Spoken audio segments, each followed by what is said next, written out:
ಚೀಟಿ ವ್ಯವಹಾರದಲ್ಲಿ ನಷ್ಟ, ಸಾಲಗಾರರ ಕಾಟ.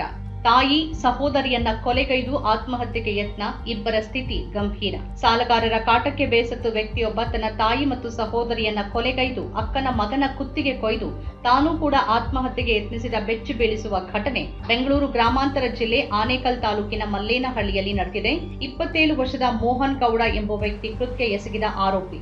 ಈತನ ತಾಯಿ 55 ವರ್ಷದ ಆಶಾ ಮತ್ತು 34 ವರ್ಷದ ಅಕ್ಕ ವರ್ಷಿತಾ ಕೊಲೆಯಾದವರು. 11 ವರ್ಷದ ಅಕ್ಕನ ಮಗ ಮಯಾಂಕ್ ಕೊಲೆಗೂ ಆರೋಪಿ ಯತ್ನಿಸಿದ್ದು ಆತನ ಸ್ಥಿತಿಯೂ ಗಂಭೀರವಾಗಿದೆ. ಜೊತೆಗೆ ಆತ್ಮಹತ್ಯೆಗೆ ಯತ್ನಿಸಿರುವ ಮೋಹನ್ ಗೌಡ ಸ್ಥಿತಿಯೂ ಗಂಭೀರವಾಗಿದೆ ಅಂತ ತಿಳಿದು ಬಂದಿದೆ. ಚೀಟಿ ವ್ಯವಹಾರದಿಂದ ಸಾಲ ಹೊಂದಿದ್ದ ಮೋಹನ್ ಗೌಡ ಸಾಲಗಾರರ ಕಾಟದಿಂದ ತೀವ್ರವಾಗಿ ಬೇಸತ್ತಿದ್ದ ಎನ್ನಲಾಗಿದೆ. ಈ ಸಂಬಂಧ ಕಳೆದ ರಾತ್ರಿ ತಾವು ಆತ್ಮಹತ್ಯೆ ಮಾಡಿಕೊಳ್ಳುವುದಾಗಿ ವಿಡಿಯೋ ಮಾಡಿ ತನ್ನ ಸಂಬಂಧಿಕರಿಗೆ ಕಳಿಸಿದ್ದ.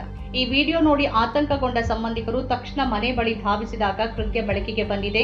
ಈ ವೇಳೆ ಮನೆ ಬಾಗಿಲು ಲಾಕ್ ಆಗಿದ್ದು, ಬಳಿಕ ಹಿಂಬಾಗಿಲನ್ನ ಒಡೆದು ಒಳಗೆ ಪ್ರವೇಶಿಸಿದಾಗ 2 ಮೃತದೇಹಗಳು ಪತ್ತೆಯಾಗಿವೆ.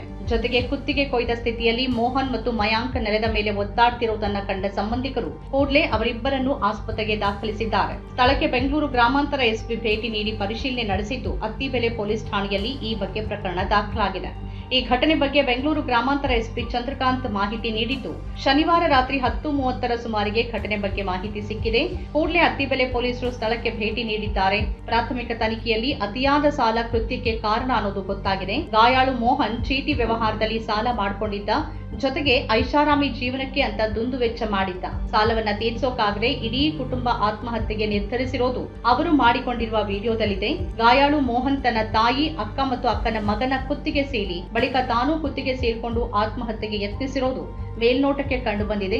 ಮುಂದಿನ ತನಿಖೆ ವೇಳೆ ನಿಖರ ಕಾರಣ ತಿಳಿಯಲಿದೆ ಅಂತ ಮಾಹಿತಿ ನೀಡಿದ್ದಾರೆ.